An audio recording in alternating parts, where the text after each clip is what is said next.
예, 마태복음 4장 17절 말씀을 보시겠습니다.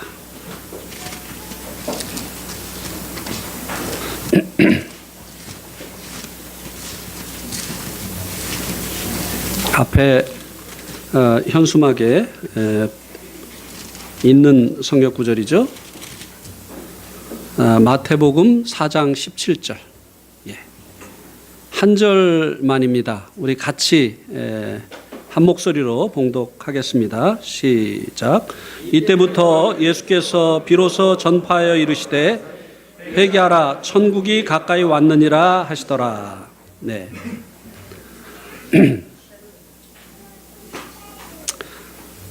여기 이 말씀에 보니까 예수님께서 천국이 가까이 왔기 때문에 회개를 하라고 말씀하신 것을 우리가 볼 수 있게 됩니다.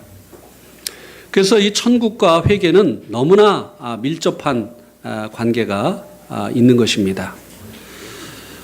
전 시간에는 하나님께 돌아오는 회개에 대해서 말씀을 드렸습니다. 사람의 문제가 생수에 근원되는 하나님을 떠난 것 때문에 생겼기 때문에 문제를 해결하는 방법은 생수에 근원되는 하나님께 돌아오는 것입니다. 그래서 하나님이신 예수님께서 사람이 되셔서 이 땅에 오셨고 사람들이 생수에 근원되는 하나님께 돌아올 수 있도록 해 주신 것입니다. 그래서 예수님을 하나님으로 믿는 것이 바로 참된 회개고 그리고 하나님께 돌아오는 방법이라고 말씀을 드렸습니다. 이 시간에는 회개의 또 다른 측면에 대해서 말씀을 드리려고 합니다. 이 회개라고 하는 이 헬라어 원어가 두 가지가 있습니다. 이제 전 시간에는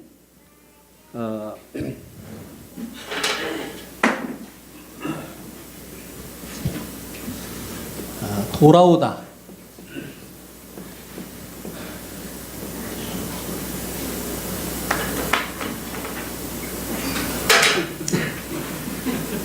자동 분해가 되네요.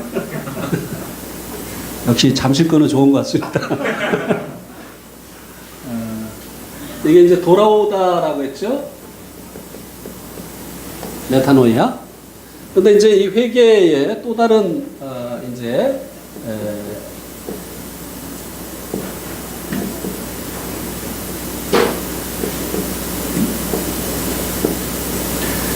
또 다른 이제 헬라어가 있는데 한번 따라해 보세요. 에피스트레포. 이것은 이제 이것도 이제 돌아오다라고 하는 그런 의미가 있는데 더 이제 적극적인 의미가 있습니다. 이것은 원상복귀. 원래 사람은 원래 지어진 그 피조물의 자리로, 하나님은 창조주의 자리로, 사람에 대한 주권이 하나님께 있으니까 하나님은 사람의 주인의 자리로, 사람은 하나님의 그 하나님이 지으신 그 피조물의 자리로 원상복귀하는 것이 이 회개라고 하는 그런 의미를 가지고 있습니다. 그래서 이 원상복귀가 되어지게 될 때 이 천국이 이루어지게 되는 것입니다. 그래서 이 회개와 천국은 아주 그 밀접한 관계를 가지고 있어요. 그래서 이제 좀 더 자세히 말씀을 드리겠습니다만 천국에 대해서 먼저 이제 간단히 말씀을 드리고 그 다음에 회개에 대해서 좀 더 말씀을 드리겠습니다. 이 천국, 성경에서 말하는 천국은 두 종류의 천국이 있습니다. 에? 천국이 두 종류라고요? 예, 천국은 그렇게 말하고 있습니다. 하나는 주님께서 지금 여기서 말씀하셨죠? 천국이 어떻게 했다고요? 가까이 왔다. 우리들에게 다가온 천국이 있는가 하면 우리들이 이제 죽어서 가는 천국이 있습니다. 우리가 일반적으로 지금까지 알고 있었던 천국은 우리들이 가는 천국이죠. 그런데 여기서 예수님께서 말씀하신 천국은 우리들에게 가까이 온 천국에 대해서 말씀해 주고 있는 것입니다. 그래서 이 가까이 온 천국과 이 천국을 경험하는 방법이 바로 원상복귀, 에피스트레포, 이 회개와 깊은 관련이 있다고 하는 것입니다. 자, 요한복음 14장 한번 볼까요? 요한복음 14장.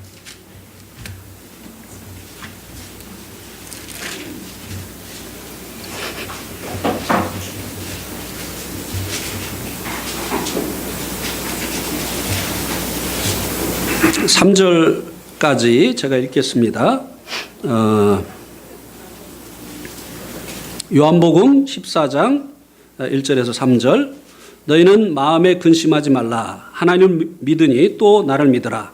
내 아버지 집에 거할 곳이 많도다. 그렇지 않으면 너에게 일렀으리라. 내가 너희를 위하여 거처를 예비하러 가노니 가서 너희를 위하여 거처를 예비하면 내가 다시 와서 너희를 내게로 영접하여 나 있는 곳에 너희도 있게 하리라. 그리고 6절에 보면 예수께서 이르시되 내가 곧 길이요 진리요 생명이니 나로 말미암지 않고는 아버지께로 올 자가 없느니라. 예수님께서 제자들에게 마음에 근심하지 말라고 말씀해 주고 있습니다. 왜냐하면 근심할 만한 상황이 지금 생기기 일보 직전인 거예요.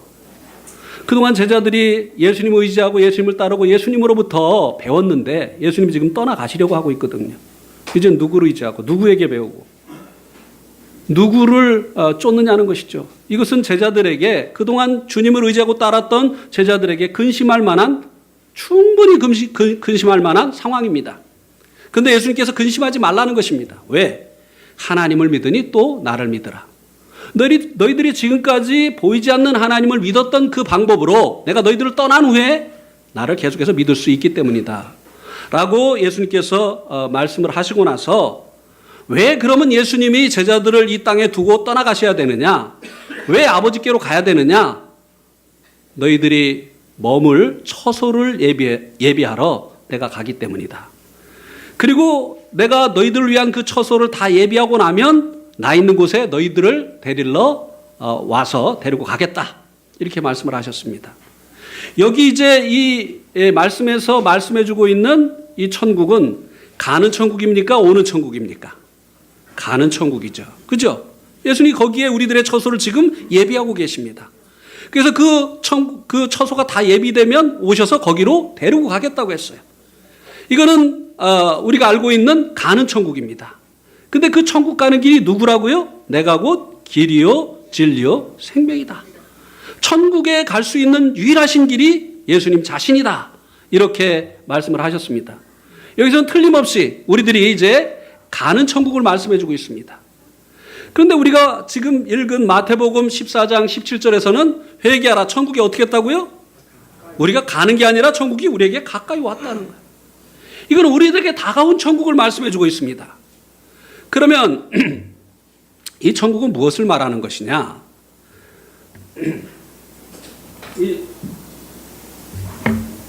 이 천국에 대한 또 원어를 보면요.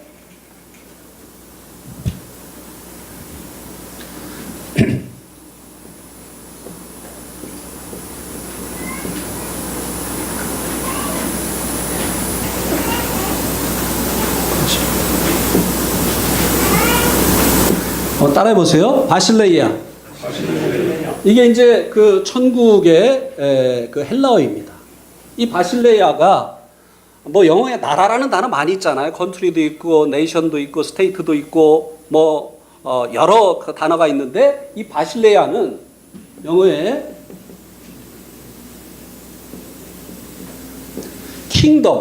킹덤입니다. 이 킹덤은 킹과 도미니온의 합성어지요. 왕의 영역, 왕의 그 통치가 미치는 그 영역을 얘기하는 거죠. 그런데 여기서 말씀해주고 있는 이 천국은, 우리에게 다가온 이 천국은 바로 이 킹덤을 얘기해주고 있다고 하는 것입니다. 예. 그러면 구체적으로 우리에게 이 다가온, 회개를 통해서 경험할 수 있게 되어지는 우리에게 다가온 이 천국은 구체적으로 무엇을 말씀해주고 있느냐고 하는 것입니다. 베드로전서 2장 9절을 한번 보시기 바랍니다. 베드로전서 그 전에 누가복음 17장을 한번 먼저 보겠습니다. 누가복음 17장 20절, 21절. 누가복음 17장 20절, 21절.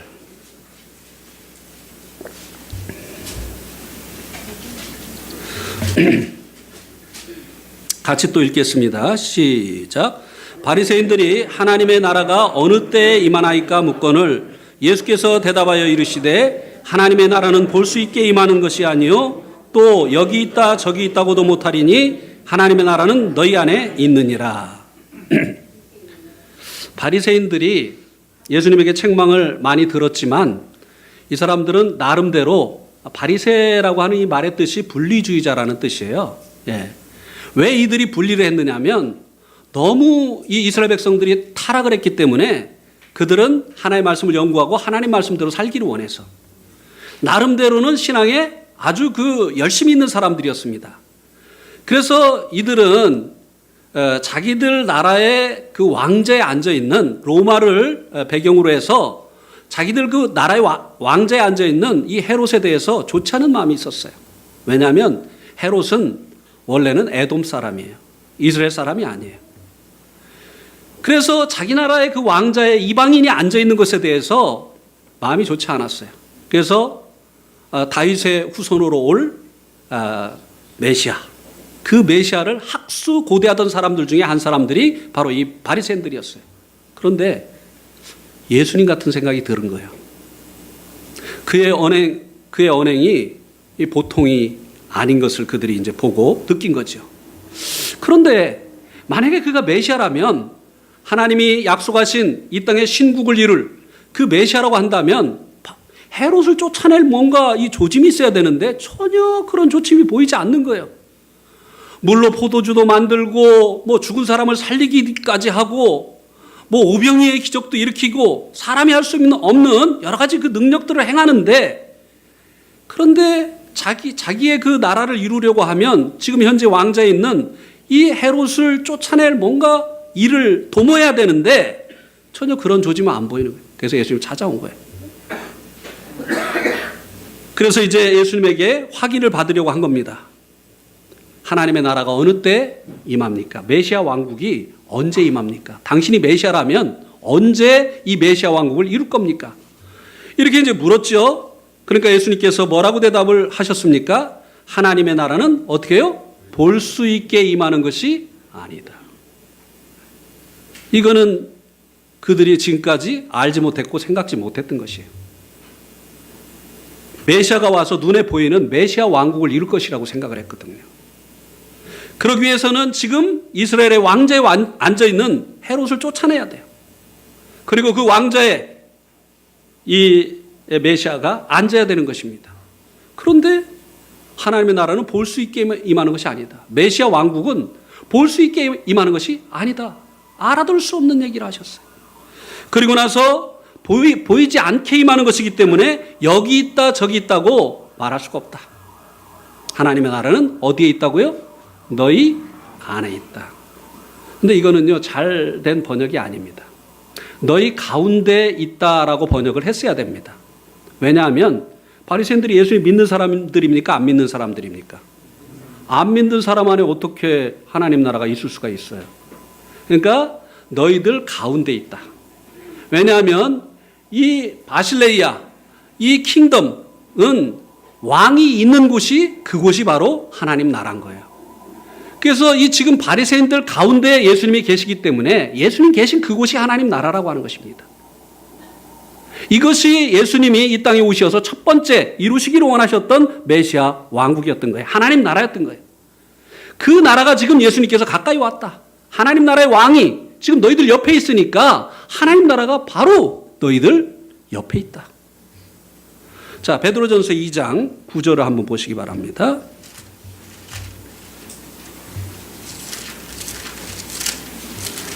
베드로전서 2장 9절 같이 또 읽겠습니다.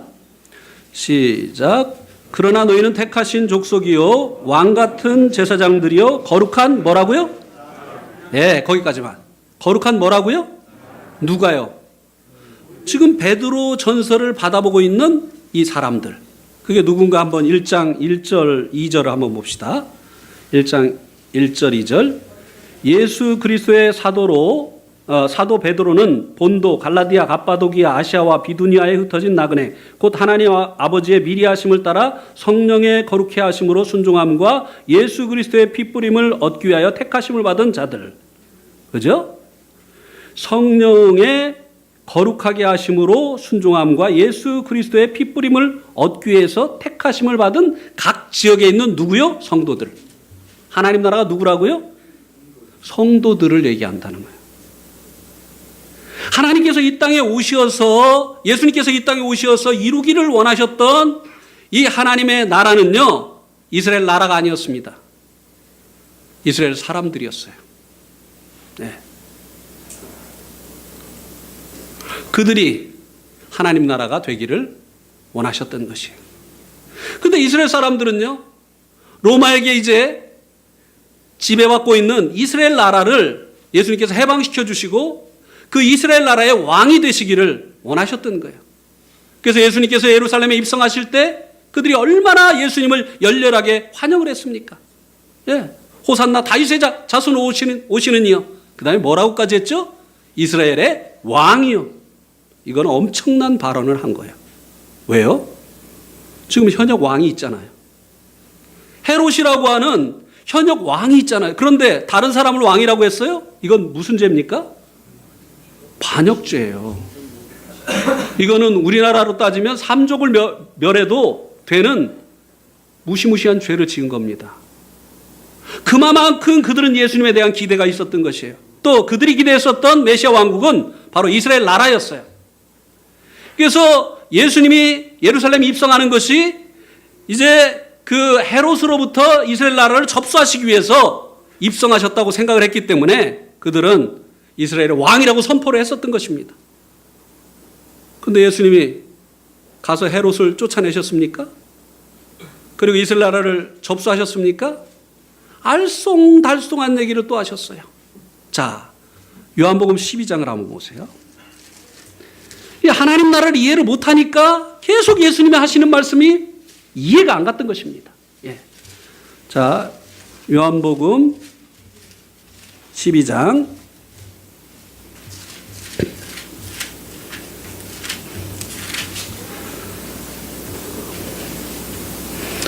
그 앞에 이제 예수님의 예루살렘 입성이 12절부터 19절까지 나와 있죠.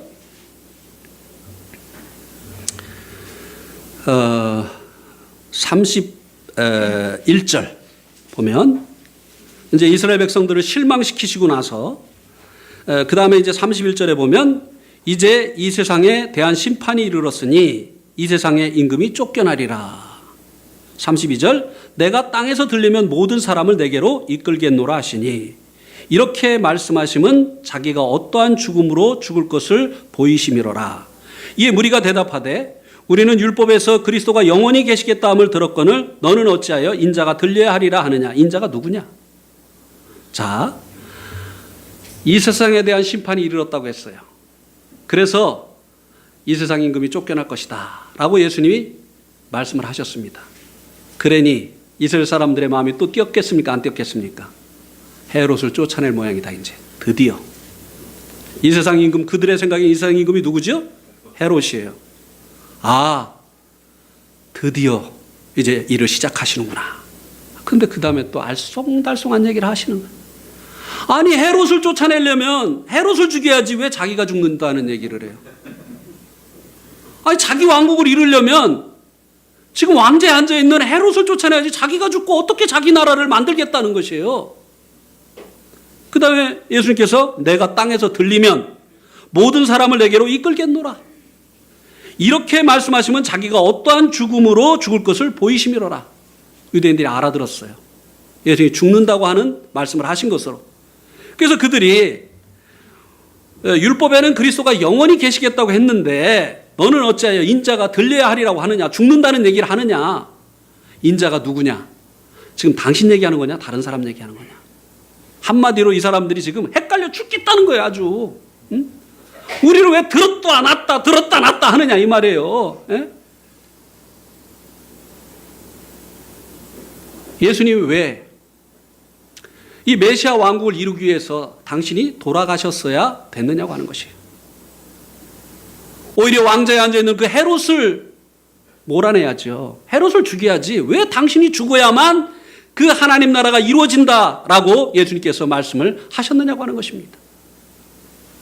예수님께서 이 땅에 오셔서 이루시기를 원하셨던 그 하나님의 나라는 이스라엘이 아니라, 물론 이거 이루어집니다. 성경의 예언이기 때문에 이스라엘 나라가 주님 다스리는 그 나라가 되어지는 날이 옵니다.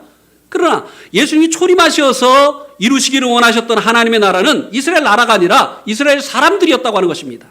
오늘날도 주님께서 이루시기를 원하시는 주님 나라는 바로 여러분들이라는 거예요. 그것을 위해서 예수님이 십자가에서 달려 돌아가신 것이에요. 여러분들이 하나님 나라가 되어지기를 원해서, 여러분들이 주님의 통치를 받는 하나님 나라가 되어지기를 원해서 예수님께서 십자가에 돌아가신 것이에요. 십자가에 돌아가신 것이 끝이 아니에요. 목적이 있는 겁니다. 주님의 죽으심에 목적이 있는 것이에요. 바로 하나님 나라를 위해서라고 하는 것입니다. 왜 그러면 이 하나님의 나라를 위해서 하나님 나라의 왕으로 오신 그분이 돌아가셨어야 됐느냐고 하는 것이에요. 요한일서 3장 8절을 한번 보시기 바랍니다. 요한일서 3장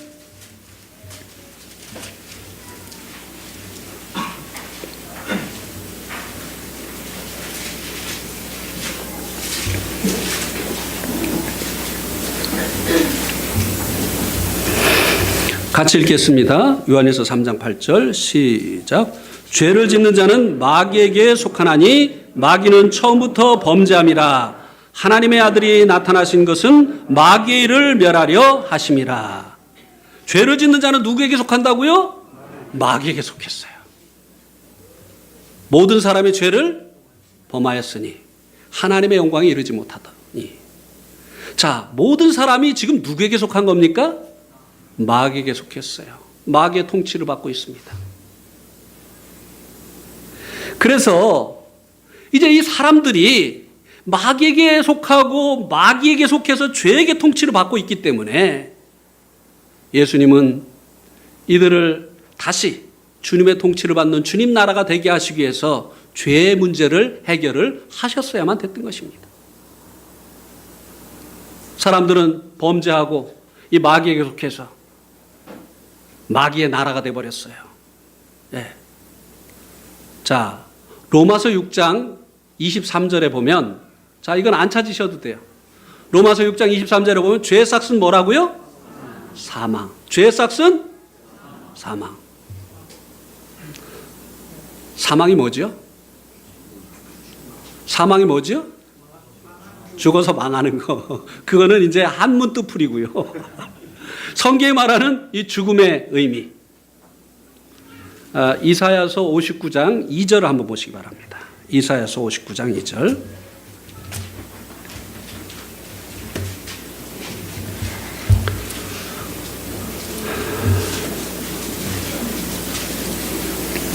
이사야서 59장 2절. 또 같이 읽겠습니다. 죽음의, 성경이 말하는 죽음의 의미가 무엇인가? 이사야서 59장 2절. 59장 2절. 네. 같이 읽겠습니다. 시작. 오직 너희 죄악이 너희와 하나님 사이를 갈라놓았고 너희 죄가 그의 얼굴을 가리어서 너에게 듣지 않으시게 함이니라. 자, 너희 죄가 너희와 하나님 사이를 어떻게 했다고요? 갈라놓았다.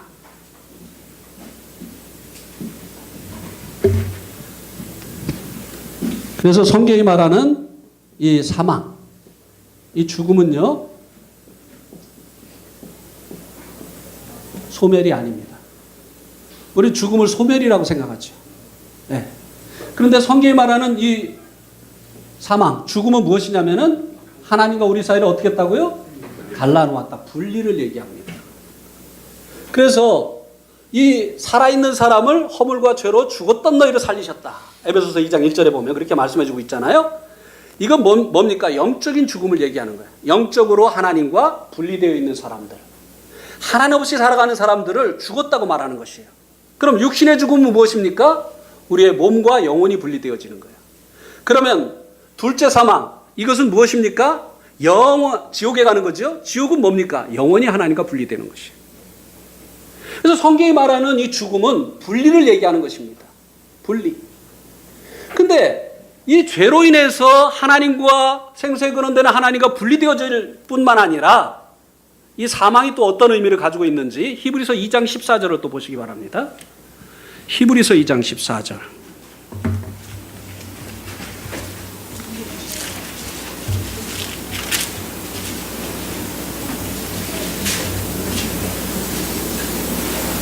히브리서 2장 14절 또 같이 읽겠습니다. 시작. 자녀들은 혈과 육에 속하였음에 그도 또한 같은 모양으로 혈과 육을 함께 지니심은 죽음을 통하여 죽음의 세력 잡은 자 곧 마귀를 멸하시며. 죽음을 통해서 죽음의 세력 잡은 자가 누구라고요? 마귀. 마귀가 먼저 범죄했죠? 그래서 죄의 삭은 뭐예요? 사망. 그런데 이 마귀가 죽음으로 죽음의 무엇을 잡았다고요? 세력을 잡았어요. 자, 감옥에 죄를 지면 이 세상에서는 어디에 가죠? 감옥에 가죠. 근데 감옥에 우리 쉬운 말로 빵간이라고 하잖아요. 이 빵간에는 누가 세력을 잡고 있죠? 네, 제일 먼저 들어온 사람. 아주 신고식 시켜요. 네? 그죠? 말 안 들으면 혼납니다. 근데 이 사망에 누가 제일 먼저 들어갔어요? 마귀가 들어가가지고 이 사망의 세력을 누가 잡았다고요? 마귀. 하나님과 분리된 그 영역 속에 마귀가 제일 먼저 들어가서 그 영역을 자기의 영토로 만들었다는 것이에요.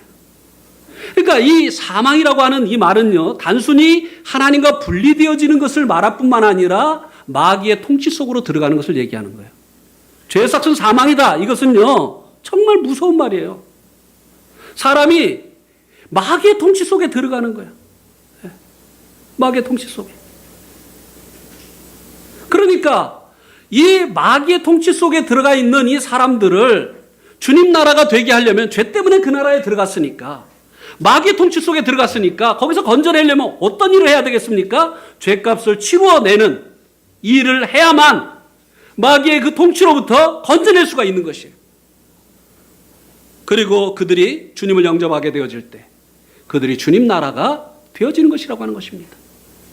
그래서 주님께서 이제 이루시기를 원하셨던 이 하나님 나라는 바로 죄로 인해서 마귀에게 속해서 마귀의 통치를 받고 있는, 이 죄 통치를 받고 있는 이 사람들이었기 때문에 그 하나님 나라를 위해서 예수님께서 내가 인자가 들려야 하리니 십자가에 달리셔서 그분이 돌아가셨어야만 됐다고 하는 것입니다.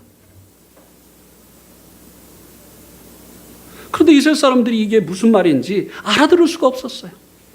오늘날도 마찬가지예요.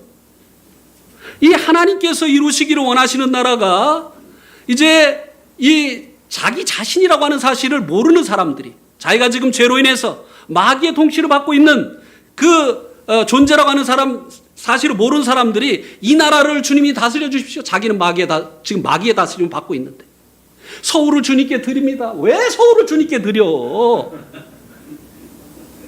네? 지금 이 나라가 문제가 아니라니까요. 자기가 문제라니까. 자기가 지금 죄에게 통치를 받고 있는데 맨날 죄 짓고 살고 있으면서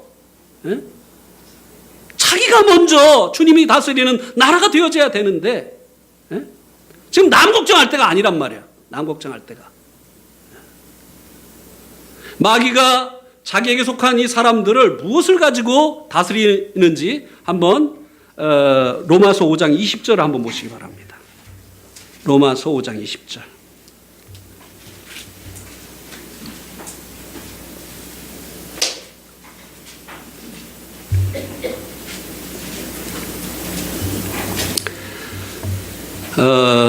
로마서 5장 20절처럼 복음을 알고 있는 분들에게 오해되어진 말씀도 없습니다. 사실. 그러니까 이제 구원받은 사람들이 변화가 안 일어나요. 이 말씀을 오해를 해가지고. 죄를 많이 지면 하나님의 은혜도 턱 넘친다. 그래가지고 네가 하나님의 은혜가 안 넘치는 것은 죄를 많이 안 져봐서 그래. 가서 좀 죄 좀 짓고 와. 그래야 하나님의 은혜가 얼마나 큰 것인지 알지. 이랬다니까요. 오늘날 복음 전한다는 사람들이. 그 말씀의 의미가 아니에요. 자, 20절 율법이 들어온 것은 범죄를 더하게 하려 함이라. 그러나 죄가 더한 곳에 은혜가 더욱 넘쳤나니 이는 죄가 사망 안에서 무엇을 했다고요? 왕노릇했다. 사망은 뭐라고 했죠? 하나님과 분리이고 누구의 왕국이라고 했어요? 마귀의 왕국이라고 했어요. 죄인들은 이 마귀에게 통치를 받고 있는 거예요. 그런데 이 사망 나라에서 누가 왕노릇을 한다고요? 죄가 왕노릇을 해요. 죄가. 자, 죄가 왕노릇하는 모습을 한번 또 7장 15절을 한번 보세요. 7장 로마서 7장 15절 제가 읽겠습니다. 내가 행하는 것을 내가 알지 못하노니 곧 내가 원하는 것은 행하지 아니하고 도리어 미워하는 것을 행함이라. 그 다음에 19절 내가 원하는 바 선은 행하지 아니하고 도리어 원하지 아니하는 바 악을 행하는도다. 이게 사도 바울의 고백뿐만입니까? 우리의 고백이기도 합니까? 행하기를 원하는 선을 행하지 아니하고 원치 않은 바 악을 행해요. 그죠? 그래서 결심하고 한번 잘해보리라고 노력하라는데 작심삼일 또 원치 않는 방향으로 내가 가고 있는 거예요. 네. 원하는 바 선을 행하지 아니하고 원치 않는 바 악을 행하는 이런 삶이 계속 반복되어지는 거예요. 그러니까 오라나는 곤관자로다. 이 사망의 몸에서 누가 나를 건져낼 것이냐. 얼마나 12월 30일이 다가올 때마다 우리가 한 해를 돌아보면서 후회를 합니까? 한 해를 돌아볼 때 만족한 적이 있습니까? 없어요. 그러니까 1월 1일 날 어떻게 합니까? 이제 새롭게 살아보려고 결심을 합니다. 근데 며칠이나 가요? 작심? 3일 가면 그 사람은 성공한 사람이에요. 성공한 사람이에요. 3일만 가도 성공한 사람. 안 돼요. 네. 제가 이제 구원받기 전에 교회를 다니면서 정말 저를 괴롭히는 죄가 있었어요. 그게 뭐였었느냐면요. 할머니가 싸우는 거였어요. 아버님이 시골에서 목회를 하셨기 때문에 저희 3남매가 이제 서울에서 새들어서 살고 있었어요. 할머니와 함께. 그런데 이제 저희들이 이제 아버지가 뭐 시골에서 목회를 하시니까 정말 우리들의 삶이 궁색했어요. 그래가지고 새들어서 사는 집이 너무나 그냥 정말 그 낡은 그런 집이었어요. 그래서 그 대문이요, 그냥 이렇게 닫으면 안 닫혀요. 잘 들어서 이렇게 닫아야지만 이 문이 닫힙니다. 그걸 제가 잘 알아요. 근데 이제 학교가 끝나고 집에 돌아오면서 할머니에게 할머니 학교 다녀왔습니다. 그러면 저희 할머니가 뭐라고 하시느냐면 얘야 문 들어서 닫아라 이러시는 거예요. 그러면은 문 들어서 닫아라 하는 순간에 내가 문을 들어서 닫으려고 마음을 먹고 왔는데 그 말을 듣는 순간에 이상하게 문 들어서 닫고 싶은 마음이 없어져 버려요.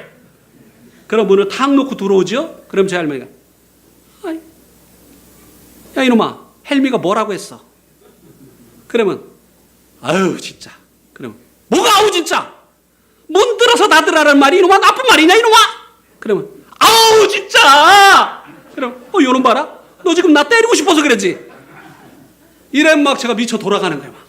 아우 진짜 미치겠다 지금 할머니 진짜. 내가 할머니 왜 때려? 그러면 할머니가 막 그냥 막 저한테 막 쳐받으면서 그래 이놈아 죽여. 그러면 막 제가 막 다 미치는 거예요. 막 벽에다 머리 박고 주먹으로 치고 그 다음날 새벽에 이제 새벽 기도 가가지고 천부의 의지 없어서 손들고 옵니다. 주 나를 박대하시면 내 어디 가리까. 아버지 이제 이를 용서해 주시옵소서. 부모에게 순종하라고 했는데 할머니는 부모의 부모님이신데 나이를 따져도 몇 곱인데 제가 도대체 왜 그랬는지 모르겠습니다. 다시는 안 그러겠습니다. 저녁 때 이제 또 학교 갔다 돌아왔어요. 할머니 학교 다녀왔습니다. 그러면 저희 할머니도 보통이 아니에요. 얘야 문 들어서 닫아라. 우리 손자 고생했다. 그러면 제가 문 들어서 닫아요.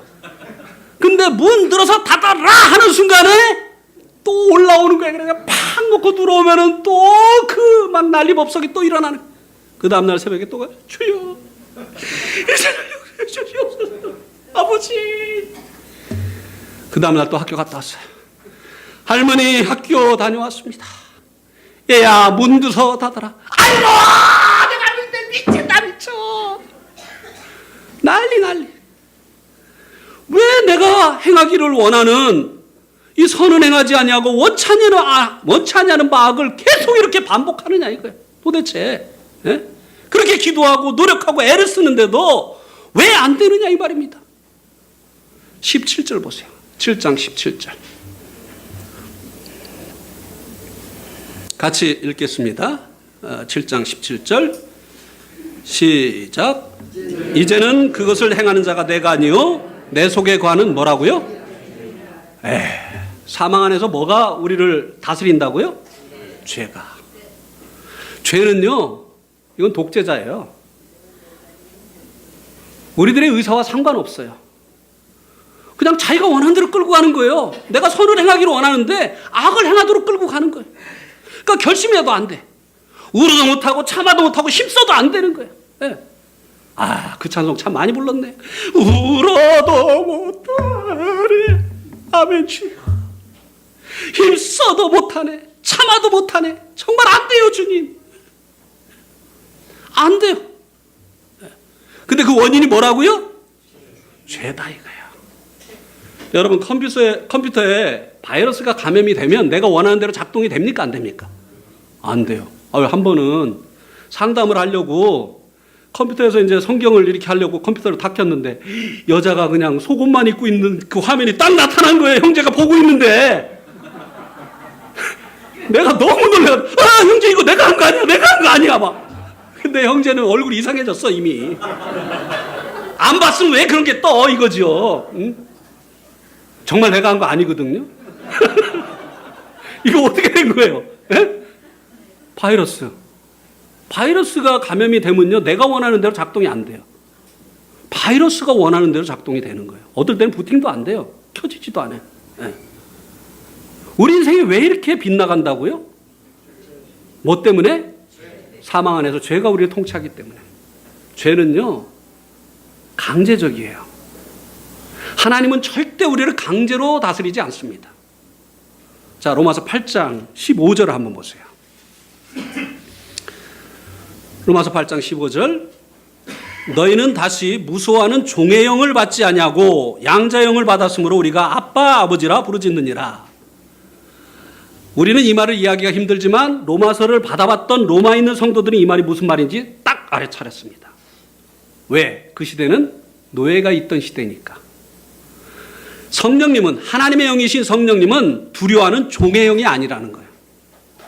우리를 종을 만드는 그 시대의 무서운 그 주인들. 그러니까 이 노예를 자기의 재산처럼 생각하는, 죽여도 되는 이런 권리를 가지고 있는 이런 영이 아니시라는 것입니다. 죄는 강제적으로 우리를 자기가 원하는 대로 끌고 가지만 우리에 대한 권리를 가지고 계신 하나님이신 성령님은 우리 안에 오셔서 죄처럼 우리의 의사를 묻지도 않고 우리가 원하든 원치 않든 당신이 원하시는 대로 끌고 가지 않는다고 하는 것입니다. 그랬으면 좋겠어요. 사실은 성령님이 우리를 강제적으로 좀 끌고 가셨으면 좋겠어요. 그러면 교회에 결석하는 사람 없죠. 다 우리가 예수님 벌써 다 닮았죠. 성령님 원하신 대로 막 강제로 끌고 갔으면 우리가 다 성자 됐죠. 그렇습니까? 안 그렇습니까? 근데 문제는 하나님은 죄처럼 우리를 강제로 안 끌고 가신다는 거예요. 죄는 주제도 모르고 말이에요. 지가 무슨 우리에 대한 권리가 있다고 이렇게 하는 거예요. 그런데도 불구하고 이 마귀는요, 우리들을 이렇게 강제적으로 자기가 원하는 대로 우리의 인생을 이렇게 박살을 낸다고 하는 것이에요. 아주 쓸모없는, 정말 이 지옥에 던져져야만 되는 이런 쓰레기들을 만드는 것이 바로 이 죄라고 하는 것입니다. 영적인 죄가 무엇입니까? 자, 로마서 1장 한번 보세요.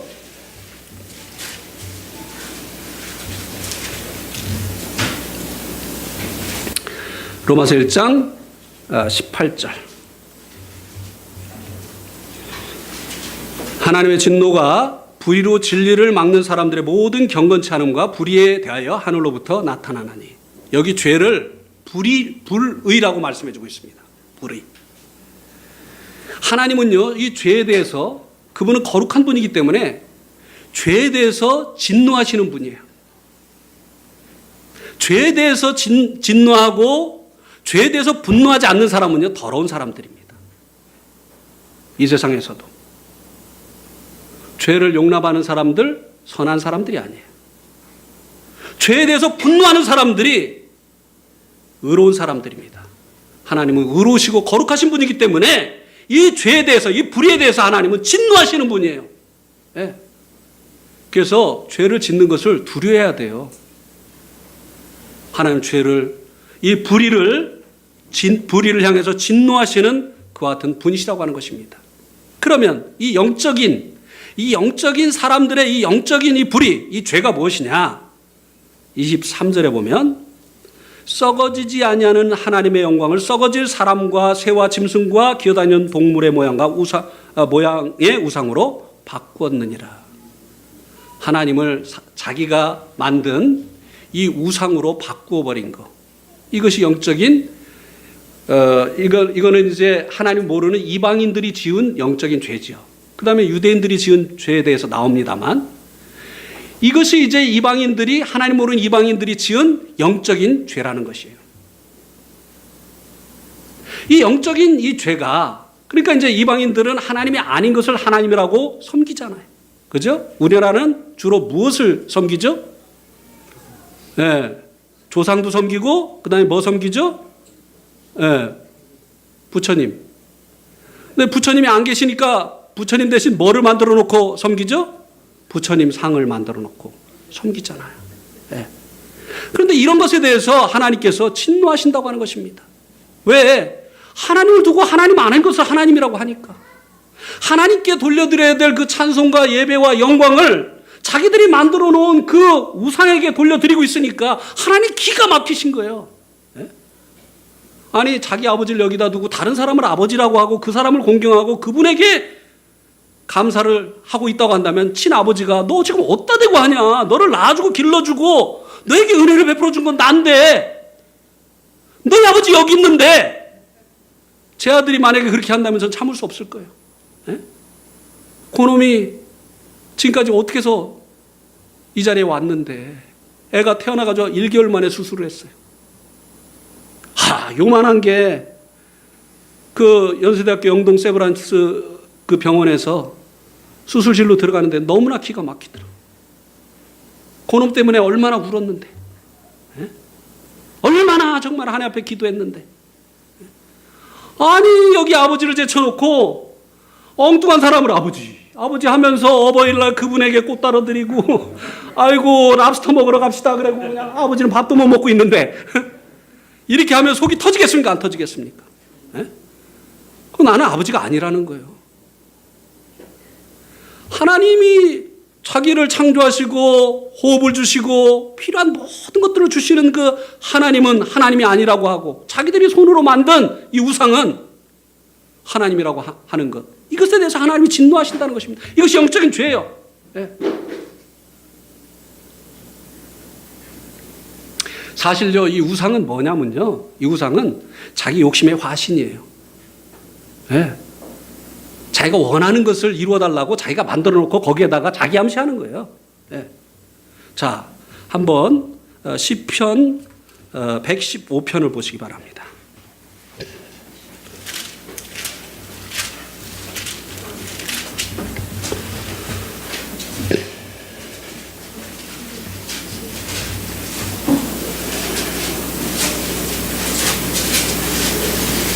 (4절부터) 보면요. 그들의 우상들은 은과 금이요 사람의 손으로 만든 것이라. 입이 있어도 말하지 못하며 눈이 있어도 보지 못하며 귀가 있어도 듣지 못하며 코가 있어도 냄새 맡지 못하며 손이 있어도 만지지 못하며 발이 있어도 걷지 못하며 목구멍이 있어도 작은 소리조차 내지 못하느니라. 우상을 만드는 자들과 그것을 의지하는 자들이 다 그와 같으리로다. 자, 우상이 사람이 만든 수공물이잖아요. 그죠? 아니 고구마로 사람 모양 만들어 놓고 거기다 복을 비는 것과 뭐가 다르냐 이 말이에요. 네? 흙으로다가 무엇인가 모양을 만들어 놓고 거기에다가 자기 소원을 비는 것과 뭐가 다르냐 이 말이에요. 자기가 만들어 놓은 그 수공물이 신이라고 한다면 신을 만든 자기는 신의 신이잖아요. 그렇습니까? 안 그렇습니까? 그러니까 우리 네팔에 제가 있던 이 네팔에 신이 몇 개인 줄 아십니까? 네팔 인구가 3,500만인데 네팔 사람들이 섬기는 신이 3억 3천이에요. 그러니까 섬김 못 받는 신도 있는 거죠. 네. 근데 형제들이 정말 이 복음을 깨닫고 나서 뭐라고 하느냐면 내가 정말 너무나 어리석었어. 내가 만든 이것이 신이라면 나는 신의 신인데 어떻게 신의 신이 신을 섬겼을까? 네. 깨닫고 나면 이것이 얼마나 어리석은 것인지 아는 것이죠. 네. 한 형제가요, 라마 따망이라고 하는 종족인데 이 따망이라고 하는 종족은 이제 불교 신자들이에요. 근데 이 불교 신자들은 가정에서 가장 나이가 어린 아이를 제사장으로 만든대요. 그 사람들도 나이가 어린 아이들은 죄를 비교적 이제 덜 짓는 것을 아는 것 같아요. 그래가지고 이제 자기 집에 자기가 막내기 때문에 자기 집에 이제 제사장 노릇을 했는데 제사장이 하는 일이 뭐냐면은 아침마다 그 불상에다가 이제 그 향 피우고 그 다음에 이제 향을 계속 피우다 보면 콧구멍이 새카매지잖아요. 얼굴도 새카매지고 그러면 강가에 가서 씻어드리고, 예. 뭐 이런 거 하는 거였는데 어느 날 이제 그렇게 이 어머니가 아파가지고 이 불상에게 이제 막 그냥 계속 기도를 했다는 거예요. 어머니 병 낫게 해달라고. 근데 어느 날 어머니가 돌아가신 거예요. 귀가 있어도 들어요, 못 들어요? 못 들어요. 손이 있어도 와서 도와줄 수 있어요, 없어요? 못 해줘요. 그래가지고 화가 난 거예요. 그래가지고 이 형제가 막 그 향을 가지고 막 콧구멍에다 막 갖다 대면서 제발 냄새 좀 맡고 응? 내가 하는 기도 좀 막 이러면서 막 그냥 막 화를 막 낸 거예요. 그래도 화를 내도 모르고 기도를 해도 모르고 그래가지고 막 그냥 콧구멍에다 가까이 갖다 대고 막 그냥 향을 막 살르고 막 이렇게 하니까 이제 새카매져 가지고 또 목욕시키러 이제 강에 들고 간 거예요. 그래서 그날은 왠지 속에를 들여다보고 싶더래요. 속에 뭐가 있나. 그래가지고 이제 씻으면서 거꾸로 엎어놓고 이렇게 보니까 아무것도 없더라는 거예요. 그러면 그렇지. 뭐가 있으면 우리 엄마 살려줬을 텐데. 그때부터 제정신이 든 거예요. 네? 네팔의 최고의 그 힌두의 최고의 그 사원이 카트만두에 있습니다. 그 신전의 이름이 뭔지 아세요? 버수버띠예요. 한번 따라해보세요. 버수버띠. 버수가 뭐냐면은 짐승이에요. 뻗띠가 뭐냐면은 남편이에요. 그러니까 이 짐승의 남편이라고 하는 이름을 가진 신전이 힌두 사원 중에 최고의 신전입니다. 왜냐하면 힌두 신자들이 가장 성스럽게 하는 이 강이 겐지즈 강이에요. 그런데 겐지즈 강의 최상류가 바로 이 카트만두에 있습니다. 그 버수버띠가 있는 그 사원에. 그런데 이 버수버띠라고 하는 이 사원이 왜 버수버띠라고 하는 짐승의 남편이라고 하는 이 이름이 붙여졌느냐? 힌두의 최고의 신인 시바가 거기에 흰 소를 타고 내려온 거예요. 그리고 내려와서 거기에 강림한 기념으로 흰소와 100번의 수음을 한 거예요. 성관계를 했다는 거예요. 소하고. 그래가지고 그 사원 주변에는 이 100개의 그 탑이 세워져 있습니다. 이 시바 신이 내려와가지고 그 소와 수음한 것을 기념하는 100개의 흰 탑들이 있어요. 그래서 그 사원의 이름이 버수는 소고 뻗띠는 바로 그 소와 성관계를 맺은 이 시바. 이름도 좀 발음이 그랬죠? 시바. 이 버수버띠의 이름이 그래서 붙여진 거예요. 그러니까 이 힌두 사람들은 절대 소고기를 안 먹습니다. 왜요? 이 시바는 아버지의 개념이고 이 그 소는 아마 엄마의 개념이에요. 그래서 그 사원의 이름도 버수버띠인 거예요. 자, 우상을 섬기는 사람들은 뭐처럼 된다고요? 우상처럼 된다고 했어요. 우리가 볼 때 얼마나 어리석은 것입니까? 한 번은 한국 사람과 결혼한 두루바 형제의 가족과 함께 한국 식당에서 저희들이 이제 한국 식당에서는 이제 소고기를 구할 수 있거든요. 거기서 이제 소고기를 시켜서 먹고 그 힌두 신자인 두루바 형제의 동생은 닭고기를 시켜줬어요. 이제 먹고 있는데 이 형제가 우리가 먹는 게 맛있어 보였던 모양이에요. 물어봤으면 너는 먹으면 안 되는 소고기라고 얘기를 해줬을 텐데 안 물어보고 먹은 거예요. 그래 놓고 나중에 이게 소고기인 것을 안 겁니다. 이 사람들 소고기 먹으면 정말 기절하려고 하거든요. 엄마를 먹었다고 생각해요. 난리가 난 거예요. 난리 막. 내가 이 죄를 어떻게 씻어야 되느냐고 막 그러면서 막 난리가 난 거예요. 아니, 소고기가 얼마나 맛있는데, 응? 무슨 그걸 먹고 뭐 죄를 졌다고, 응? 그래가지고 집에 가가지고 자기 아버지한테 큰일 났다고. 지가 소고기 먹은 얘기는 안 하고 아버지한테 아버지 큰일 났어요. 왜? 형이요 일주일에 한 마리씩 소 잡아 먹어요. 이래가지고 난리를 만들어놨어요. 네? 큰일 날 뻔했어요. 그래가지고 그 동네 사람들이 다 버스를 대절해가지고 와가지고 이 한국 며느리 때문이라고 해가지고 며느리를 한국으로 돌려보내고 자기 그 아들은 다시 힌두 여자하고 결혼을 시키겠다고. 최고 높은 제사장 계급이거든요. 브라만. 네. 난리가 막 날 뻔했죠. 주님 은혜로 이제 이것이 잘 무마가 됐었는데. 그러니까 우상을 섬기는 자들은 우상과 같이 되어진다는 것이에요. 하나님 입장에서 볼 때 천지를 만드시고 사람에게 생명과 호흡을 주신 하나님 입장에서 볼 때 이것이 하나님을 진노게 하는 일이냐 아니냐고 하는 것이에요. 그렇잖아요. 네? 그런데 이 영적인 죄는 그 다음에 무슨 죄를 불러왔습니까? 도덕적인 죄를 불러온 거야. 그래서 그 다음 말씀에 보면 사람들이 짓는 이 도덕적인 죄에 대해서 얘기해주고 있는 것입니다. 영적인 죄가 사람들의 이 도덕적인 죄를 가지고 오는 것이에요. 그래서요, 참된 구원은요, 영적인 문제만 해결되어지는 것이 아니라 도덕적인 변화가 일어나야 되는 거예요. 그게 구원이에요. 구원받았다는 사람들이 도덕적인 변화가 안 일어난다? 이건 복음 아닙니다. 이거 이상한 복음이에요. 구원받았다는 사람이 여전히 다른 부인을 가지고 있다든지, 여전히 그 직업을 볼 때 이거는 사회적으로 문제가 있는 그런 직업을 가지고 있다든지 말이죠. 고리 대금업을 한다든지 뭐 이런 도덕적인 변화가 안 일어나는 이 복음은요, 이건 복음이 아닙니다. 그래서요, 오늘날 교회가 욕먹고 있는 거예요. 예수 믿는 사람들이 세상 사람보다 도덕적인 수준이 떨어지니까 뭐라고 합니까? 기독교를 요즘 뭐라고 하죠? 개독교라고 하잖아요. 개독교. 맞는 말이에요. 맞는 말. 이 영적인 이 죄가 도덕적인 죄를 가지고 왔다고 한다면, 영적인 이 문제가 해결이 되어졌다고 한다면 그 다음에 열매로 도덕적인 변화가 일어나야 되는 것이에요. 그리스도의 향기라고 했잖아요.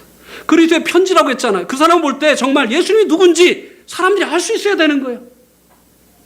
겸손하고 온유하고 오래 참으시고 사랑이 충만하시고 한 그 주님의 모습이 성도들을 통해서 나타나야지 사람들을 사기쳐먹고 이용해먹고 배려할 줄 모르고 자기밖에 모르고 욕심이 그냥 막 불타오르고, 이런 그리스도인들을 보고 예수님이 어떤 분인지 누가 어떻게 알겠어요? 그러니까 니들이나 잘해라. 천국 있으면 니들이나 가라. 이렇게 하는 거 아니겠습니까? 복음 전하면 귀신 씩 나라 까먹는 소리하고 완전히. 그런 소리 들어도 싸요, 안 싸요? 네, 참 슬픈 얘기입니다. 웃으면서 하지만. 네. 자, 로마서 1장 4절을 한번 보세요.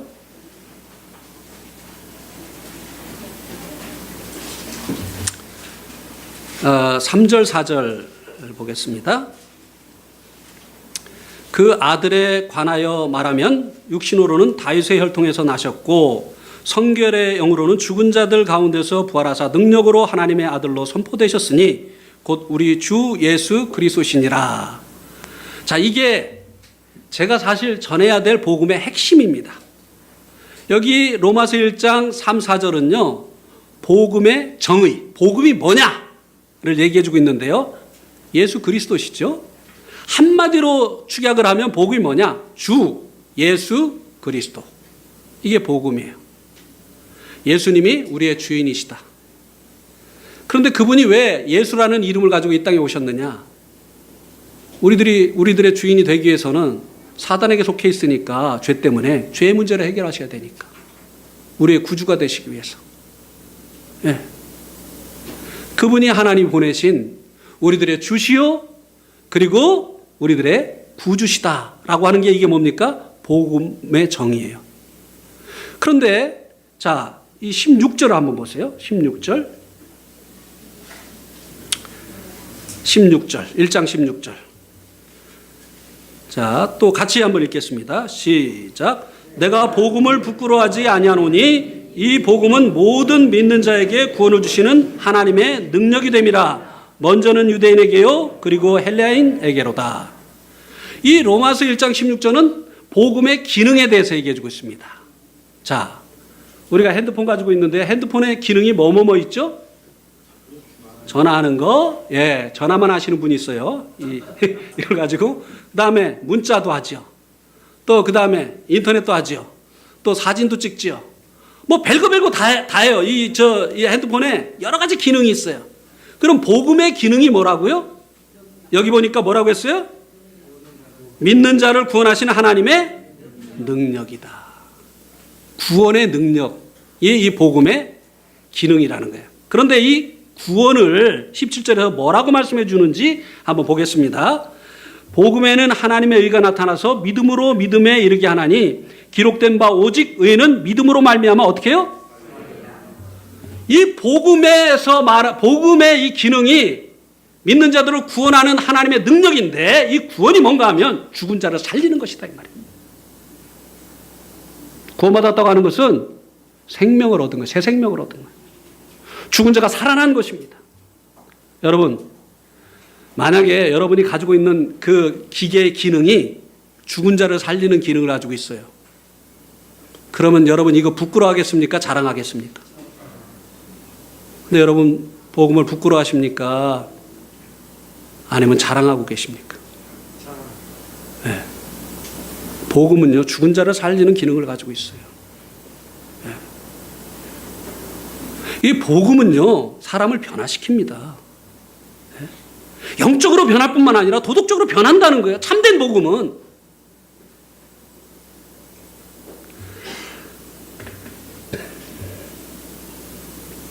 저희 교회에요, 아주 예쁘장하게 생긴 여학생이 도대체 왜 나오는지 모르겠는데, 어째서 나오는지 모르겠는데 착실하게 나오기 시작했어요. 그래서 모두들 궁금한 거예요. 저희 학생이 누구를 통해서 왔고 왜 이렇게 열심히 나오고, 나중에는 주일학교에 와서도 돕고 싶다고 주일학교에서도 와서 앉아있는 거예요. 그래가지고 이제 다들 궁금해가지고 물어보는데 절대로 대답을 안 해요. 근데 어느 날 알아냈어요. 이 여학생이 어떻게 오게 됐는지. 우리 교회에 아주 키가 크고 얼굴이 하얗고 잘생긴 남학생이 있거든요. 학교에서 만난 거야. 그래서 둘이 막 좋아서 막 지내는데, 얘가 이제 얘하고 어떻게 잘 됐으면 좋겠는데, 얘가 이제 결정적인 순간에 나는 거듭나지 않은 사람하고는 안 해. 이렇게 얘기한 거예요. 그러니까는 이 학생이 나도 교회 다녀. 그러니까 아니 교회 다니는 걸로 안 돼. 너 거듭났어. 그러니까 거듭남이 뭔데? 그러면은 너 거듭나야 돼. 거듭남이 뭔지 모르면 거듭나야 돼.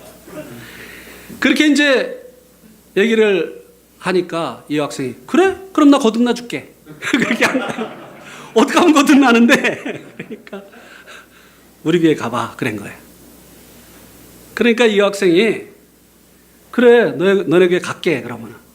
근데 같이 가자. 그러니까는 이 남학생이 뭐라고 했느냐면 나는 거듭났으니까 안 가도 되고 너는 안 거듭났으니까 가야 돼. 그러면서 신신당부를 한 거예요. 뭐라고 신신당부를 했느냐면 절대 내가 가라고 했다고 하지 마. 그래가지고 나왔던 거예요. 그렇게 열심히 나오던 이 학생이 또 어느 날 안 나오기 시작했어요.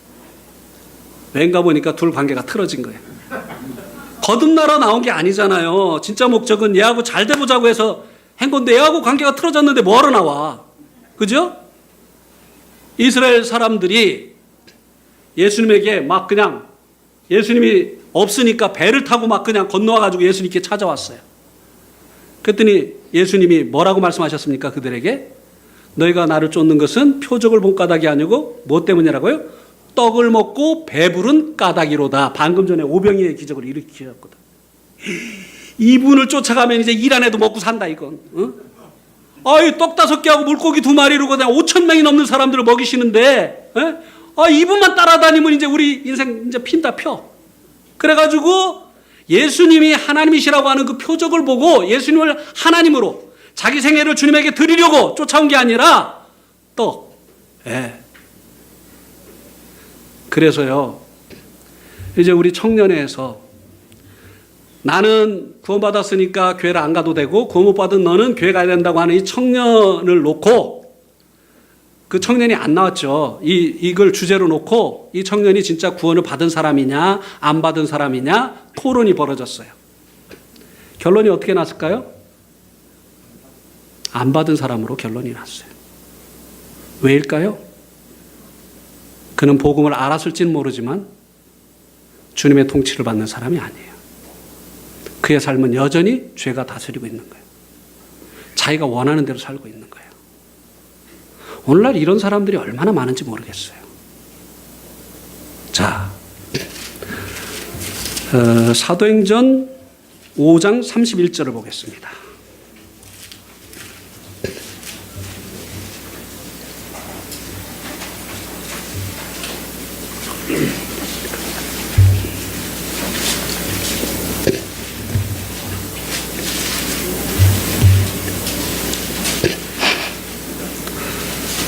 아, 5장 31절 같이 읽겠습니다. 시작. 이스라엘에게 회개함과 죄사함을 주시려고 그를 오른손으로 높이사 임금과 구주로 삼으셨느니라. 하나님께서 이스라엘에 회개함과 죄사함을 주시려고 예수님을 오른손으로 높이셨어요. 죽은 자 가운데서 부활하게 하셨죠. 그래서 예수님을 무엇과 무엇으로 삼으셨다고요? 임금과 구주로 삼으셨다고 했어요. 그런데 오늘날에는 뭐만 전해집니까? 구주만, 죄사함만. 그런데 회개와 죄사함을 위해서 예수님을 부활하게 하시고, 그리고 뭐와 뭐로? 임금과 구주가 되게 하셨다는 거예요. 그러면 이 회개는 뭐와 관련이 있습니까? 임금과 관련이 있는 거예요. 죄사함은 뭐와 관련이 있습니까? 구주와 관련이 있는 것이죠.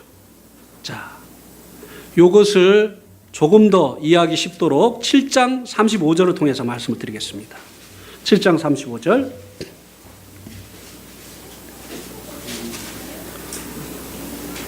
(7장 35절) 같이 또 읽겠습니다. 시작. 그들의 말이 누가 너를 관리와 재판장으로 세웠느냐 하며 거절하던 그 모세를 하나님은 가시나무 떨기 가운데서 보이던 천사의 손으로 관리와 속량하는 자로서 보내셨으니.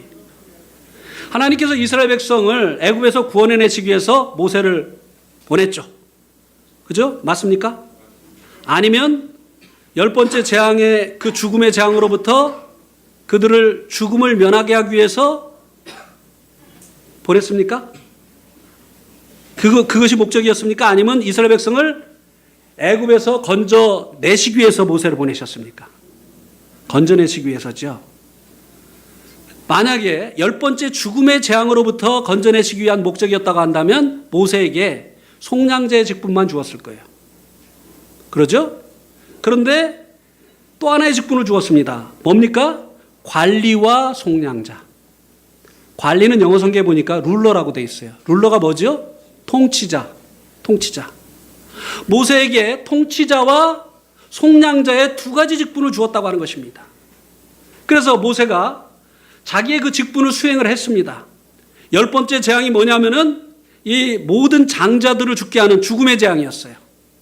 그때 모세가 어린 양의 피를 문설주와 임방에 바르게 함으로 인해서 문설주와 임방에 피를 바른 집은 죽음의 재앙이 어떻게 됐어요? 패스오버했어요. 패스오버. 넘어갔어요. 네. 그래서 이 모세가 어린 양의 피로 속량자의 이 직분을, 이 임무를 잘 수행을 했습니다. 그런데 예수님은 우리들을 이 죄로 인한 하나님의 심판으로부터 구원하시기 위해서 누구의 피를 사용하셨습니까? 자기의 피. 예수는 자기 피로 우리의 죄값을 영원히 다 치루어 주셨어요. 예수님께서 자기의 피로 영원한 속죄를 이루셨습니다. 세상에 많은 종교가 있고 종교 지도자들이 있지만, 그러나 우리의 죄를 위해서 당신의 생명의 피를 흘려준 사람은 예수 그리스도 외에 아무도 없습니다. 그렇죠? 그래서 예수 그리스도 안에는 구속으로 말미암아 우리가 값없이 의롭다고 얻는 자 되었느니라. 예수 그리스도 안에만 우리들의 죄값을 치루신 이 구속이 있는 것이에요. 예수님만이 당신의 흘리신 그 생명의 피로 말미암아 우리의 죄값을 다 치루어 주신 것입니다. 모세가 이 어린 양의 피로 이 죽음의 재앙으로부터 이스라엘 백성들을 이제 구원한 것처럼, 그런데 이 피를 바르고 그 안에서 그 고기를 먹으라고 했습니다. 그 고기를 먹으라고 했죠? 어린 양의 그 고기를 먹으라고 했는데, 어떻게 먹으라고 했느냐면 띠를 띠고 지팡이를 손에 들고 신을 신고, 그 다음에 어떻게 해요? 급히 먹으라고 했어요. 급히. 이거는 이스라엘의 식사 방법이 아닙니다. 이스라엘은 식사할 때 거의 반쯤 누워서 합니다. 근데 오늘은 전혀 달라요. 여행할 차비를 하고 그것도 급히 먹으라고 했습니다. 왜요? 이제는 애굽을 떠나야 되니까. 마지막 재앙은 면했는데 계속 애굽에서 바로의 통치를 받고 있어요. 이게 하나님의 목적이 이루어진 겁니까? 마지막 재앙은 면했어요. 근데 여전히 바로가 그들의 통치자예요. 이게 구원 받은 겁니까? 이게 구원 받은 겁니까? 받은 거예요? 안 받은 거예요? 안 받은 거예요. 하나님 모세에게 두 가지 직분을 주었어요. 이제는 통치자가 바뀌어야 되는 거예요. 바로가 그들의 통치자가 아니라 모세가 그들이 통치자가 되어져야 되는 거예요. 이제는 모세를 따라서 애굽을 떠나가야 되는 것입니다. 모세가 인도하는 대로 가야 되는 것입니다. 예수님이 죄사함, 회개와 죄사함을 위해서 임금과 뭐가 되셨다고요? 구주가 되셨다. 예수님이 우리의 죄를 다 사해 주셨어요. 그래서 마지막에 십자가에서 예수님께서 십자가에서 마지막으로 하신 말씀이 무엇입니까? 예, 요한복음 19장 30절에 보면 한번 봅시다. 예, 너무나 중요한 말씀이니까 요한복음 19장 30절.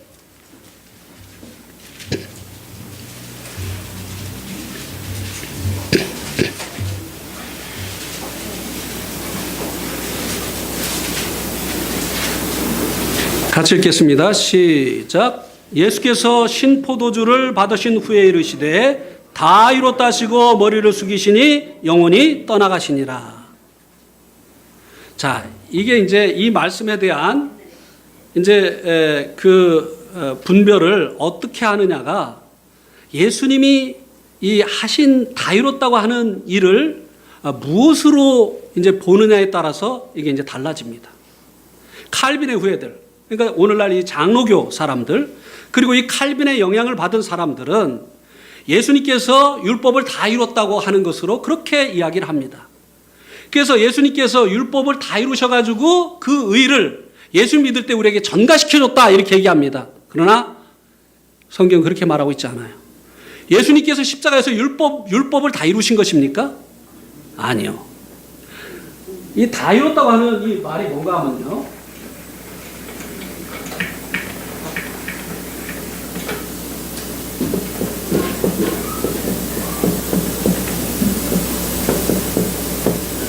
한번 따라해보세요. 테텔레스타이.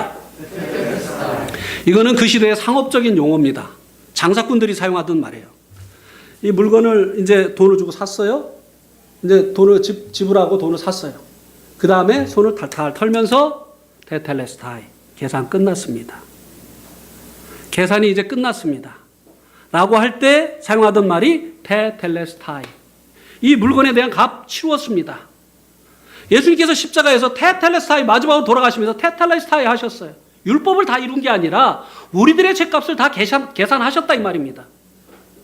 자기 피로 우리들의 죄값을 그분이 다 치루어 주셨다, 다 계산해 주셨다 이 말입니다. 자기 피로 우리들의 죄를 영원히 속죄해 주신 것이. 그래서 그분이 우리의 속량자의 이 직분을 수행하신 거예요. 예수님이 누구의 죄를 다 계산해 주셨다고요? 누구의 죄를요? 우리의 죄죠. 내 죄는 빼놓고. 내 죄는 내가 눈물로 닦아야 되고, 교회 가지고 헌금해가지고 내 죄를 씻음 받아야 되죠.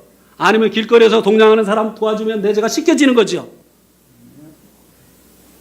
많은 사람들이 그렇게 예수님이 우리의 죄를 다 갚아주셨는데도 자기 죄를 여전히 자기가 주여 이 죄를 용서해 주시옵소서 하고 눈물을 흘리면 그 눈물이 죄를 씻어준다고 생각하고 아침마다 금요일 저녁마다 밤을 새가면서 눈물을 흘리고 있어요. 피 흘림이 없음 즉 죄사함이 없다고 했어요. 율법을 따라서 모든 물건이 피로서 정결케 되나니 피 흘림이 없음 즉 죄사함이 없다고 했어요. 그래서 예수님께서 피 있는 이 몸을 가지고 오셔서 십자가에 달리셔서 그 몸에 있는 피를 다 쏟으시고 그 피로 말미암아 우리들의 죄값을 다 치러 주셨어요. 아니면 테텔레스타의 거짓말이에요. 예수님께서 우리의 죄값을 다 치러 주셨어요. 제가 네팔에서 한 교회 다니는 사람을 붙들고 당신 예수님 믿습니까? 하니까 비스와스가르추. 예, 믿습니다. 그렇게 얘기를 했어요. 그러면은 예수님이 누구의 죄를 위해서 돌아가셨죠? 그랬더니 함무로 빡골라기. 우리들의 죄를 위해서 돌아가셨습니다. 그러면 당신의 죄가 어떻게 됐습니까? 천이 있죠, 제 죄야. 그래서 다시 한번 물었습니다. 예수님이 누구의 죄를 위해서 돌아가셨죠? 그러니까 함무로 빡골라기. 우리들의 죄를 위해서 돌아가셨습니다. 그럼 당신의 죄가 어떻게 됐죠? 천이 있죠, 내 죄는. 그래서 이제 다시 물었어요. 우리라는 이 우리 속에 당신이 있습니까 없습니까? 물었더니 깜빡깜빡하고 있어요. 당신이 없으면 그들, 너희들, 우리라고 하는 것은 당신을 포함하는 것입니다. 예수님이 바로 당신의 죄를 위해서 돌아가셨어요. 그럼 당신의 죄가 어떻게 됐습니까? 했더니 한참 저를 이렇게 쳐다보더니 우는 거예요. 이제야 깨달은 거예요. 교회 몇십 년 다니고. 자기가 날마다 눈물로 씻으려고 했었던 그 죄가 이미 십자가에서 해결됐다는 사실을 그때야 깨달은 거예요.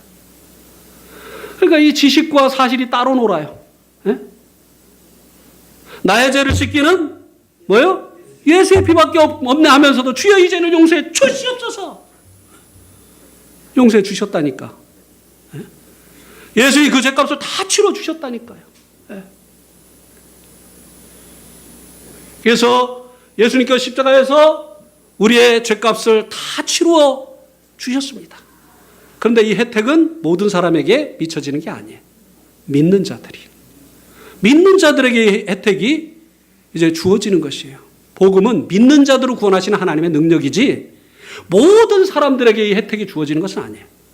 믿는 자들이 이 혜택을 누리게 되어지는 것입니다. 자, 보세요. 이 물. 이거 누구 거죠? 이 물 누구 거죠? 이거 물어보면요, 어떤 분들은 먹는 사람 거예요, 그래. 줘놓고 또 뺏어 먹을 심산이. 그래도 잠식교는 안 그러네요. 네. 여기 충청도 분들 많은가 봐요. 근데 이게 내 건데 내게 됐습니까? 안 됐습니까?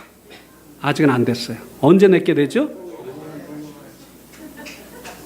네, 믿는 자가 주님의 그 보혈로 말미암는 죄사함의 혜택을 받는 것입니다. 예수님이 정말 나의 죄 때문에 돌아가셨습니다. 나의 죄를 다 계산해 주셨습니다. 감사합니다 하고 믿음으로 받아들일 때 죄사함이 내 것이 되는 것이고 하나님 그 믿음을 보시고 나를 의롭다고 하시는 것이에요. 너는 이제 죄 없다. 그런데 예수님이 이제 임금이 되셨다고 했잖아요. 임금. 임금은 무엇과 관련이 있다고요? 회개. 자, 예수님을 우리의 임금으로 받아들이게 될 때 어떤 일이 일어나겠습니까? 예수님을 우리의 임금으로 받아들이게 될 때 어떤 일이 일어나겠어요? 우리가 하나님 나라가 되어지는 거예요. 그래서 회개하라 천국이 가까이 왔느니라. 회개는 예수님을 나의 왕으로, 나의 임금으로 받아들이는 거예요. 옛날에 임금을 뭐라고 우리가 또 불렀죠? 주군이라고 불렀죠. 네, 주인을 높인 말이에요. 그래서 예수님을 임금으로 받아들인다. 예수님 나의 주님으로 받아들인다. 똑같은 얘기예요. 다른 게 아닙니다. 새로운 얘기가 아니에요.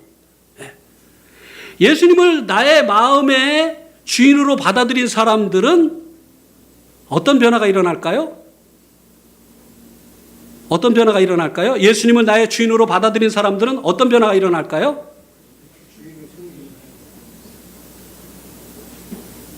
예수님의 말씀에 순종하는 것으로 그가 예수님을 주인으로 받아들였다는 것을 증거합니다. 네. 자, 누가복음 6장 46절을 보세요. 누가복음 6장 46절.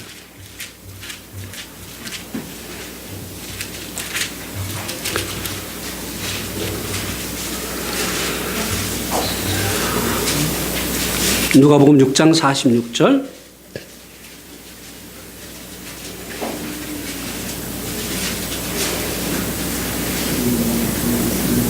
시작. 너희는 나를 불러 주여 주여 하면서도 어찌하여 내가 말하는 것을 행하지 아니하느냐. 주여 주여 하면서도 너희가 어찌 내가 하는 말을 행치 아니하느냐. 이 말은 무엇입니까? 너희들의 말은, 너희들의 행동이 거짓말이라는 것을 지금 드러내고 있다. 그러니까 이 말을 거꾸로 하면 뭡니까? 정말 주님을 주님으로 받아들인 자들은 주님 말씀에 순종한다는 것이죠. 그 다음 말씀 보세요. 내가 내게 나와 내 말을 듣고 행하는 자마다 누구와 같은 것을 너에게 보이리라. 집을 짓되 깊이 파고 주초를 반석 위에 놓은 사람과 같으니 큰 물이 나서 탕류가 그 집에 부딪히되 잘 지었기 때문에 능히 요동치 못하게 하거니와 듣고 행하지 아니하는 자는 주체 없이 흙 위에 집을 지은 사람과 같으니 탕류가 부딪힘에 집이 곧 무너져 파괴됨이 심하니라 하시니라. 반석 위에 집을 지은 사람, 그리고 모래 위에 집을 지은 사람. 큰 물이 몰아치게 될 때 반석 위에 집을 지은 사람은 무너지지 아니하는데 모래 위에 집을 지은 사람은 주초가 없음으로 인해서 무너짐이 심하다고 했어요. 이 탕류, 이 물은 무엇을 얘기합니까? 하나님의 심판을 얘기하는 거예요. 네. 하나님의 심판의 때에 한 사람은 구원받은 사람이고 한 사람은 구원받지 못한 사람으로 드러난다고 하는 것입니다. 그런데 그것을 구분하는 것이 무엇이냐? 정말 그들이 주님을 주인으로 받아들였느냐 안 받아들였느냐. 그럼 그들이 주님을 주님으로 받아들였느냐 안 받아들였느냐가 어디에서 나타나느냐? 주님의 말씀을 듣고 행하느냐 행치 않느냐. 주님의 말씀을 듣고 행하는 것은 구원의 조건이 아닙니다. 구원의 열매예요. 나무는 그 열매를 통해서 안다고 했어요. 그죠? 그 나무가 포도나무면 포도 열매를 맺게 되어 있습니다. 그죠? 네. 이거 오해하시면 안 돼요. 주님의 말씀을 듣고 행하는 것이 구원의 조건이 아니에요. 구원의 조건이라면 이것은 은혜로 구원받는 게 아니죠. 우리가 구원을 받는 것은 주님이 나의 구주시여 나의 주인이시라는 것을 믿음으로 받는 것입니다. 그런데 그가 정말 주님을 주인으로 믿었다는 그 증거, 열매가 어떻게 나타나느냐? 주님의 말씀을 순종하는 것으로 나타나는 것이에요. 그래서 영혼이 없는 몸이 죽은 것처럼 행함이 없는 믿음은 뭐라고요? 죽은 믿음이다. 죽은 믿음은 구원받을 믿음입니까? 아닙니까? 1848년 6월 30일 날 많은 사람들이 나이아가라 폭포로 모여들기 시작을 했습니다. 왜냐하면 프랑스 출신의 블론딘이라고 하는 찰스 블론딘이라고 하는 이 고개사가 635m가 되는 그 나이아가라 폭포에 줄을 매놓고 거기를 이제 밧줄이로 횡단을 한다고 하는 이런 광고가 났기 때문에 많은 사람들이 구름대처럼 모여들었어요. 그러자 이 찰스 블론딘이 이 높이가 50m나 되는 그 밧줄 위로 커다란 장대를 들고 중심을 잡으면서 거기를 횡단을 했어요. 카나다에서 출발해서 미국으로 이제 넘어간 거죠. 그가 발을 딛자 사람들이 열광의 박수를 보내기 시작했어요. 우와! 한참 사람들의 그 열광을 듣고 나니 블론딘이 여러분 조용히 해 주십시오. 이번에는 제가 여러분 중에 한 사람을 업고 여기를 횡단을 하겠습니다. 여러분 제가 그렇게 할 수 있다고 여러분 믿으십니까? 사람들이 뭐라고 했겠어요? 예, 당신 할 수 있습니다. 믿습니다. 그랬어요. 그러니까 블론딘이 뭐라고 했느냐면, 그러면 여러분 중에 한 사람이 제게 나와서 엎혀주십시오. 조용해졌어요. 다 고개를 숙였어요. 눈 마주치면 곤란한 일이 벌어지잖아요. 방금 전에 막 난리를 쳤어요. 막 당신 그렇게 할 수 있다고 막 난리를 쳤는데 나오라고 하니까 아무도 나오지 않는 거예요. 그래서 이제 이 블론딘이 자기의 매니저인 헨리 콜코드에게, 콜코드 씨, 당신이 나에게 엎히겠습니까? Yes, sir! 말이 떨어지자마자 콜코드가 그에게 와서 엎혔습니다. 이번에는 더 큰 장대를 들고 중심을 잡으면서 이제 걸어가기 시작했어요. 거의 다 갔을 무렵에 이 블론딘이 못 건너간다에 베팅을 한 사람이 보조줄을 끊었어요. 그러자 막 철렁거리기 시작했어요. 그러자 이 블론딘이 헨리에게, 이제 헨리는 없습니다. 당신은 블론딘입니다. 내가 움직이는 대로 그대로 움직이세요 하면서 뛰었다는 것이에요. 그래서 무사히 횡단을 했어요. 누구만 믿은 겁니까? 예? 말로는 뭐는 못합니까? 주여 주여 주님이 나의 주님이십니다. 그리고 돈도 자기 마음대로 쓰고, 뭐 교회도 오고 싶으면 오고, 뭐 조그만 그냥 뭐 일 있으면 안 오고 말이죠. 예? 주님이 나의 주님이다 하고 성경을 한 번도 안 보고 게임을 하면 밤을 새고, 예? 이게 말뿐 아니에요? 그죠? 주님에 의해서 통제가 안 되는데요. 예? 나를 지금 누가 통제를 하고 있느냐 이 말이에요. 내 인생에 정말 주가 누구냐 이 말이죠. 예? 참된 회개는 바로 주인이 바뀌는 겁니다. 내 인생에 대한 권리를 이제는 그분에게 내어드리는 거예요. 그러나 염려하지 마세요. 우리 주님은 죄처럼 우리를 강제로 이끌고 가지 않으십니다. 항상 우리의 동의를 구하니까요. 그리고 우리의 수준에 맞게 인도하시니까요. 겁내하지 마세요. 여러분, 예수 믿자마자 아프리카로 가라고 안 하십니다. 절대 그런 걱정하지 마세요. 예수 믿자마자 너 순교해야 돼 이렇게 안 하세요. 순교요? 아무나 하는 게 아니에요. 그런 걱정하는 사람은 자기 믿음을 굉장하게 지금 생각을 하고 있는 사람이에요. 아무나 순교 안 시켜요. 저도 순교 안 시켰잖아요. 예? 네팔에서 이렇게 폭탄이 터지고 막 그랬는데 제가 믿음이 안 되니까 살려놓으셔가지고 한국으로 다시 보내셨잖아요. 얼마나 그 네팔에 여행하는 길이 위험한지 몰라요. 그 카투만두에서 포카라까지 가는데 그 길에 적어도 5대는 사고 난 차가 있어요. 그런 길을 수도 없이 왔다 갔다 했지만 제가 직접 운전하면서, 그러나 믿음이 안 되니까 살려놓으셨잖아요. 미리 걱정할 필요 없다니까요. 예? 순교는 무슨 순교? 11조도 못 내는데. 예? 수요일날도 못 나오는 사람을 무슨 순교를 시킨다고 그런 걱정을 하고 있어요. 그래. 걱정할 거 없어요. 예? 죄는 우리가 동의하든 안 동의하든 막 끌고 가지만 우리 주님은 주인이시라도 종의 영이 아니시기 때문에 항상 우리의 상황과 형편에 맞도록 인도하시니까요. 주님에게 내 인생의 권리를 내어드리는 것을 두려워하시지 마시기 바랍니다. 양으로 생명을 얻게 하고 더 풍성히 얻게 하시는 분이 바로 우리 주님이십니다. 여러분들이 변화된 삶을 살기로 하고 하나님의 향기가 되어지고 하나님의 편지가 되어서 하나님의 영광을 위해서 살기를 원하신다고 한다면 여러분의 생애를 그분에게 내어드리시기 바랍니다. 아멘. 예, 감사합니다.